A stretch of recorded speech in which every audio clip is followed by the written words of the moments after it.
আমরা বাঙালি বদল বাতাইগেলাक फाइनाय बसखांनि ADC चंबारिबो बातायनाय धर्मनगरनि by election साख्लाय रेखा क्राकशाल कक्तमा थुनायनि बसखांगो আমরা বাঙালি বদলनि बखाक्ति धर्मनगर बाय इलेक्शन बातायनाय আমরা বাঙালি বদলनि बखाक्ति বিবাস রঞ্জন আমরা লগে ইনক্লুড করে দিই আপনারা এই যে নির্বাচন লড়াই করছেন সামনে কি ইস্যু নিয়ে আমাদের ইস্যু এক নম্বর ইস্যু তো যেহেতু এটা উপনির্বাচন ধর্মনগর উপনির্বাচন স্থানীয় সমস্যা স্থানীয় তথা ধর্মনগরের যে বকেয়া কিছু সমস্যা আছে এই সমস্যাগুলির সুরাহার প্রশ্নে বিধানসভাতে উত্থাপন করা এবং ধর্মনগরের উন্নয়নের প্রশ্নে যা বক্তব্য তুলে ধরার এটা তো আমাদের এক নম্বর এজেন্ডাতে থাকবে। দ্বিতীয়ত এই উপনির্বাচনকে কেন্দ্র করে আমাদের প্রার্থী যদি বিধানসভায় যেতে পারে ত্রিপুরা রাজ্যে যে সমস্যা বেকারদের কর্মসংস্থান যে নেশা থেকে শুরু করে যা কিছু আছে এই বিষয়গুলি আমরা তুলে ধরব। তৎসঙ্গে বাঙালিদের যে সমস্যা যেটা জুনে গণহত্যার কথা এখন পর্যন্ত গ্রেটার ট্রিটমেন্টের দাবিকে কেন্দ্র বিভিন্ন ইস্যুকে কেন্দ্র করে বাঙালিকে কুণ্ঠাসা করার জন্য যে চক্রান্ত চলছে এর বিরুদ্ধে আমাদের বক্তব্য আমরা বিধানসভাতে তুলে ধরতে তুলব আমাদের প্রতিনিধি তুলবে এবং এই বার্তাটুকু আমরা সারা দেশে আমরা ছড়িয়ে দিতে চাইছি এইবারের নির্বাচনের মাধ্যমে। এইগুলি আমাদের আগামী উপনির্বাচনে আমাদের ইস্যু হবে। যে ঘোষণা করেছে কিন্তু প্রত্যাশা তো অনেক বড় ছিল। প্রত্যাশা বলবো না, এটা কর্মচারীদের অধিকার। কেন্দ্রীয় হারে যদি ডিএর ব্যবস্থা করা হতো তাহলে কর্মচারীরা কেন্দ্রীয় হারের তুলনায় অনেক পেছনে পড়ে রয়েছে। বর্তমানে যারা ক্ষমতায় রয়েছে এই রাজ্যের কর্মচারী সমাজ বাম আমল থেকে বঞ্চিত। এরা 2018-তে ক্ষমতা আসার মুহূর্তে কিন্তু বলেছিল যে ওরা ক্ষমতায় গেলে কেন্দ্রীয় হারে বেতন ভাতা দেবে। ত্রিপুরার অর্থনীতি যেহেতু ইন্ডাস্ট্রি বা কোনো ধরনের এই ধরনের প্রোডাক্টিভ সেক্টর নেই, কর্মচারীদের বেতন ভাতা বৃদ্ধি হলে শুধুমাত্র কর্মচারীদের লাভ হবে তা নয়, এই অর্থটা কিন্তু বাজারে ছড়িয়ে যাচ্ছে। আলটিমেটলি এই রাজ্যের অর্থনীতিকে ডেভেলপ করবে। কাজে এই ডিএ কম ঘোষণায় কর্মচারীদের লোকসান হলো তা নয়, সামগ্রিকভাবে আমরা মনে করি ত্রিপুরার অর্থনীতির উন্নয়নের পথে একটা বাধা তৈরি হয়ে রইল। কাজে আমাদের দাবি থাকবে কর্মচারীদের ন্যায্য পাওনা মিটিয়ে দেওয়া হোক, কেন্দ্রীয় হারে বেতন ভাতা মিটিয়ে দেওয়া হোক। এটা কারোর দয়া ভিক্ষা নয়, এটা ন্যায্য অধিকার কর্মচারীদের এবং ত্রিপুরার উন্নয়নের প্রশ্নে এই ডিএর প্রয়োজন রয়েছে। এই হচ্ছে আমাদের বক্তব্য। ডিএ ঘোষণা করেছে কিন্তু প্রত্যাশা তো অনেক বড় ছিল। প্রত্যাশা বলবো না, এটা কর্মচারীদের অধিকার। কেন্দ্রীয় হারে যদি ডিএর ব্যবস্থা করা হতো তাহলে কর্মচারীরা কেন্দ্রীয় হারের তুলনায় অনেক পেছনে পড়ে রয়েছে। বর্তমানে যারা ক্ষমতায় রয়েছে এই রাজ্যের কর্মচারী সমাজ বাম আমল থেকে বঞ্চিত। এরা 2018-তে ক্ষমতা আসার মুহূর্তে কিন্তু বলেছিল যে ওরা ক্ষমতায় গেলে কেন্দ্রীয় হারে বেতন ভাতা দেবে। ত্রিপুরার অর্থনীতি যেহেতু ইন্ডাস্ট্রি বা কোনো ধরনের এই ধরনের প্রোডাক্টিভ সেক্টর নেই, কর্মচারীদের বেতন ভাতা বৃদ্ধি হলে শুধুমাত্র কর্মচারীদের লাভ হবে তা নয়, এই অর্থটা কিন্তু বাজারে ছড়িয়ে যাচ্ছে। আলটিমেটলি এই রাজ্যের অর্থনীতিকে ডেভেলপ করবে। কাজে এই ডিএ কম ঘোষণায় কর্মচারীদের লোকসান হলো তা নয়, সামগ্রিকভাবে আমরা মনে করি ত্রিপুরার অর্থনীতির উন্নয়নের পথে একটা বাধা তৈরি হয়ে রইল। কাজে আমাদের দাবি থাকবে কর্মচারীদের ন্যায্য পাওনা মিটিয়ে দেওয়া হোক, কেন্দ্রীয় হারে বেতন ভাতা মিটিয়ে দেওয়া হোক। এটা কারোর দয়া ভিক্ষা নয়, এটা ন্যায্য অধিকার কর্মচারীদের এবং ত্রিপুরার উন্নয়নের প্রশ্নে এই ডিএর প্রয়োজন রয়েছে। এই হচ্ছে আমাদের বক্তব্য। আমরা লগে ইনক্লুড করে দিই আপনারা এই যে নির্বাচন লড়াই করছেন সামনে কি ইস্যু নিয়ে আমাদের ইস্যু এক নম্বর ইস্যু তো যেহেতু এটা উপনির্বাচন ধর্মনগর উপনির্বাচন স্থানীয় সমস্যা স্থানীয় তথা ধর্মনগরের যে বকেয়া কিছু সমস্যা আছে এই সমস্যাগুলির সুরাহার প্রশ্নে বিধানসভাতে উত্থাপন করা এবং ধর্মনগরের উন্নয়নের প্রশ্নে যা বক্তব্য তুলে ধরার এটা তো আমাদের এক নম্বর এজেন্ডাতে থাকবে। দ্বিতীয়ত এই উপনির্বাচনকে কেন্দ্র করে আমাদের প্রার্থী যদি বিধানসভায় যেতে পারে ত্রিপুরা রাজ্যে যে সমস্যা বেকারদের কর্মসংস্থান যে নেশা থেকে শুরু করে যা কিছু আছে এই বিষয়গুলি আমরা তুলে ধরব। তৎসঙ্গে বাঙালিদের যে সমস্যা যেটা জুনে গণহত্যার কথা এখন পর্যন্ত গ্রেটার ট্রিটমেন্টের দাবিকে কেন্দ্র বিভিন্ন ইস্যুকে কেন্দ্র করে বাঙালিকে কুণ্ঠাসা করার জন্য যে চক্রান্ত চলছে এর বিরুদ্ধে আমাদের বক্তব্য আমরা বিধানসভাতে তুলে ধরতে তুলব, আমাদের প্রতিনিধি তুলবে, এবং এই বার্তাটুকু আমরা সারা দেশে আমরা ছড়িয়ে দিতে চাইছি এইবারের নির্বাচনের মাধ্যমে। এইগুলি আমাদের আগামী উপনির্বাচনে আমাদের ইস্যু হবে। এই যে সাংবাদিক সম্মেলন, বিষয়বস্তু হচ্ছে আসন্ন নির্বাচন ত্রিপুরা রাজ্যে যেটা হতে চলছে এডিসির নির্বাচন, তৎসঙ্গে 56 ধর্মনগর বিধানসভার উপনির্বাচন। তো নীতিগত প্রশ্নে আমরা এডিসি নির্বাচনে অংশ নিচ্ছি না, কিন্তু এই যে বিধানসভা উপনির্বাচন ধর্মনগরে আমরা লড়াই করব। আমাদের প্রার্থী আমরা ঠিক করে নিয়েছি। আমাদের মনোনীত প্রার্থী হচ্ছেন বিভাস রঞ্জন দাস, তিনি আমরা বাঙালি ত্রিপুরা রাজ্য কমিটির সাংগঠনিক সচিব। আমরা এবারকার এই যে উপনির্বাচন, কেউ কেউ ভাবতে পারেন যে একটিমাত্র আসনে লড়াই করে আপনাদের কি হবে বা কি এমন কি প্রয়োজন দেখা দিল, বা সামগ্রিক বিচারেই আমরা জানি একটিমাত্র আসনের উপনির্বাচনে কেউ পাশ করলো বা ফেল করলো, যে কোনো দলের থেকে ক্ষমতার কোনো ভারসাম্য হবে না, এর যে ক্ষমতার পরিবর্তন হবে না আমরা জানি। এত সত্ত্বেও আমাদের কাছে বাঙালি অংশের মানুষ যারা রয়েছে, আমরা মনে করি আমাদের কাছে এই নির্বাচনে বিশেষ গুরুত্ব রয়েছে।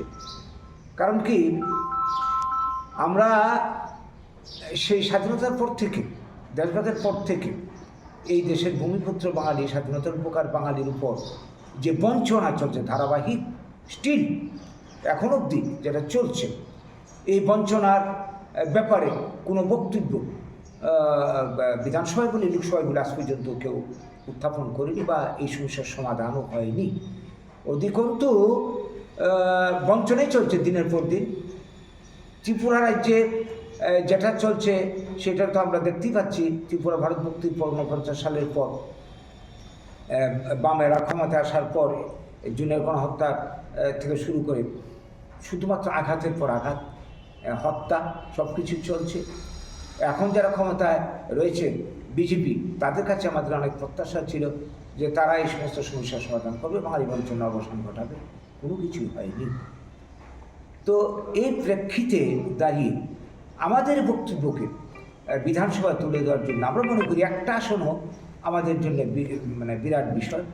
আমরা আমাদের বক্তব্যকে আইনসভাতে আমরা তুলে ধরতে পারি, তাইলে এই বক্তব্যটা সারা দেশে এবং সারা ইয়েতে কেবল দুনিয়াতে আমরা বক্তব্যটা আমরা ছড়াতে পারব। তার জন্যই আমাদের কাছে এই নির্বাচনের গুরুত্ব রয়েছে। আমরা এই নির্বাচনকে কেন্দ্র করে এই রাজ্যের মানুষের কাছে যে বার্তাটুকু দিতে চাইছি, যে কংগ্রেসের শাসন সবাই দেখেছেন, বিজেপির শাসন আমরা দেখছি, বামেদের শাসন আমরা দেখেছি, তাদেরকে আর বুদ্ধি কী লাভ? তাদের কাছ থেকে আর আমাদের পাওয়ার কিছুই নেই। এই রাজ্যে, এই দেশে বিশেষ করে গত একটা বছরে যেই ধরনের নির্যাতন বাঙালিদের উপর চলছে, বহিরাগত বিদেশি অনুপ্রবেশকারী আখ্যা দিয়ে বাংলা ভাষায় পরিচিতির জন্যই আমরা এখন আক্রান্ত হচ্ছি ভারতের বিভিন্ন রাজ্যে। এই প্রেক্ষিতে দাঁড়িয়ে এখন বাঙালিদের হয়ে বা বাঙালিদের এই সমস্যা নিয়ে কথা বলার জন্যে আমাদের প্রতিনিধি বিধানসভাতে বা বিভিন্ন আইনসভাগুলিতে প্রেরণ করা দরকার। এইটাকে একটা সুযোগ আমরা গ্রহণ করতে চাইছি উপনির্বাচনের মাধ্যমে। এই দৃষ্টিকোণে আমরা লড়াই করছি আমাদের প্রার্থীকে জিতিয়ে আনার জন্য। ধর্মনগর এলাকার 56 বিধানসভার মধ্যে যারা রয়েছেন সুধী নাগরিকবৃন্দর কাছে আমাদের সুনির্বন্ধ আবেদন, আমরা আমাদের পক্ষ থেকে আপনারা আমাদের মনোনীত প্রার্থী বিভাস রঞ্জন দাসকে ভোট দিয়ে পাশ করান। আপনাদের বক্তব্য বাঙালিদের হয়ে বক্তব্য যাতে বিধানসভাতে তুলে ধরতে পারে, তার আপনারা আমাদেরকে সহযোগিতা করবেন। তৎসঙ্গে ধর্মনগরের স্থানীয় যে সমস্যা রয়েছে, উন্নয়নই বলি আর যাই বলি, এই সমস্যার কথাও যাতে তুলে ধরতে পারে, তার জন্য আমাদের প্রার্থীকে আপনারা ভোট দিয়ে বিপুল ভোটে জয়ী করবেন। এই বার্তাটুকু আজকে এই সাংবাদিক সম্মেলনের মাধ্যমে আপনাদের মাধ্যমে আমরা ধর্মনগরবাসীকে দিতে চাইছি। তার জন্য আমাদের সাংবাদিক সম্মেলন। নমস্কার। এই যে সাংবাদিক সম্মেলন, বিষয়বস্তু হচ্ছে আসন্ন নির্বাচন ত্রিপুরা রাজ্যে যেটা হতে চলছে এডিসির নির্বাচন, তৎসঙ্গে 56 ধর্মনগর বিধানসভার উপনির্বাচন। তো নীতিগত প্রশ্নে আমরা এডিসি নির্বাচনে অংশ নিচ্ছি না, কিন্তু এই যে বিধানসভা উপনির্বাচন ধর্মনগরে আমরা লড়াই করব। আমাদের প্রার্থী আমরা ঠিক করে নিয়েছি। আমাদের মনোনীত প্রার্থী হচ্ছেন বিভাস রঞ্জন দাস। তিনি আমরা বাঙালি ত্রিপুরা রাজ্য কমিটির সাংগঠনিক সচিব। আমরা এবারকার এই যে উপনির্বাচন, কেউ কেউ ভাবতে পারেন যে একটিমাত্র আসনে লড়াই করে আপনাদের কি হবে বা কি এমন কি প্রয়োজন দেখা দিল, বা সামগ্রিক বিচারেই আমরা জানি একটিমাত্র আসনের উপনির্বাচনে কেউ পাশ করলো বা ফেল করলো, যে কোনো দলের থেকে ক্ষমতার কোনো ভারসাম্য হবে না, এর যে ক্ষমতার পরিবর্তন হবে না আমরা জানি। এত সত্ত্বেও আমাদের কাছে বাঙালি অংশের মানুষ যারা রয়েছে, আমরা মনে করি আমাদের কাছে এই নির্বাচনে বিশেষ গুরুত্ব রয়েছে। কারণ কি, আমরা সেই স্বাধীনতার পর থেকে, দেশভাগের পর থেকে এই দেশের ভূমিপুত্র বাঙালি, স্বাধীনতার উপকার বাঙালির উপর যে বঞ্চনা চলছে ধারাবাহিক, স্টিল এখন অবধি যেটা চলছে, এই বঞ্চনার ব্যাপারে কোনো বক্তব্য বিধানসভায় বলে লোকসভায় বলে আজ পর্যন্ত কেউ উত্থাপন করেনি বা এই সমস্যার সমাধানও হয়নি। অধিকন্তু বঞ্চনাই চলছে দিনের পর দিন। ত্রিপুরা রাজ্যে যেটা চলছে সেটা তো আমরা দেখতেই পাচ্ছি। ত্রিপুরা ভারত মুক্তির পর 49 সালের পর বামেরা ক্ষমতায় আসার পর জুনের গণহত্যা থেকে শুরু করে শুধুমাত্র আঘাতের পর আঘাত, হত্যা সব কিছু চলছে।